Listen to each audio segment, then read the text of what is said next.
As of now, the transatlantic rift is widening beyond diplomacy into economic retaliation. Speaking in Davos, US Treasury Secretary Scott Bessent accused European allies of anger and bitterness over President Trump's tariff threat, explicitly tying trade pressure, Greenland deployments, and the Diego Garcia base into a single national security dispute. The president obviously believes that national security is economic security is national security, and we're not putting a 10% tariff on Greenland. We're putting a 10% tariff on the 8 countries that chose to send troops to Greenland. I mean, for those countries to activate their troops, I'm not sure what signal that's supposed to send. It seems pretty quixotic to me. President Trump has made it clear that we will not outsource our national security or our hemispheric security to any other countries. Our partner, the UK, is letting us down with the base on Diego Garcia, which we had shared together for many, many years, and they want to turn it over to Mauritius. So President Trump is serious here.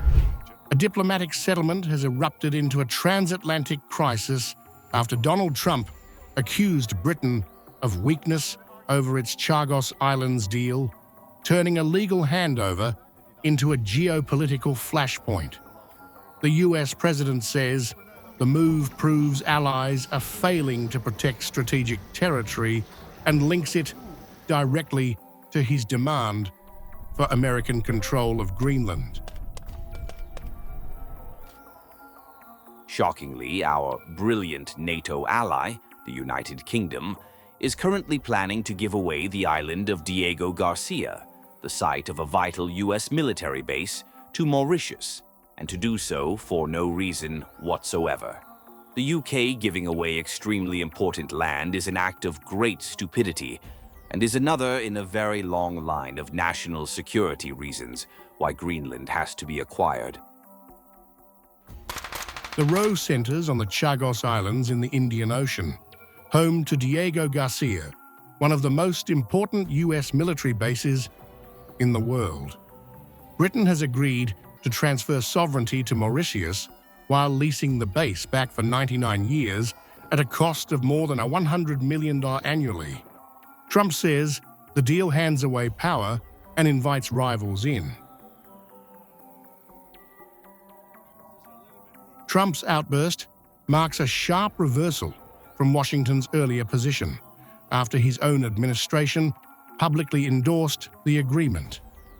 With no change to the deal itself, Trump now argues Britain's decision signals weakness that China and Russia will exploit, folding the Chagos handover into his broader push to acquire Greenland.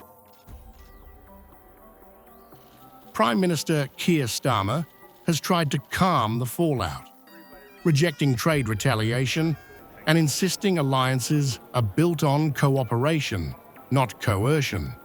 But his attempt at measured diplomacy now collides with Trump's public attack, exposing deep strain in the UK-US relationship. But being pragmatic does not mean being passive. And partnership does not mean abandoning principle. That is why it's important to be clear about who we stand with, what we stand for, and where our interests lie. This confrontation goes far beyond a distant island chain, revealing two clashing worldviews inside the Western alliance. Trump is warning that sovereignty deals equal weakness and pressure is justified, while Britain argues stability depends on rules and trust. The gap between those positions is now fully exposed. Bessent urged European leaders to wait for Trump's arrival and hear his case directly, dismissing market jitters and reports of European retaliation. At this stage, Washington is signaling it will fuse security, trade, and territorial influence into one pressure strategy, testing the resilience of the Western alliance.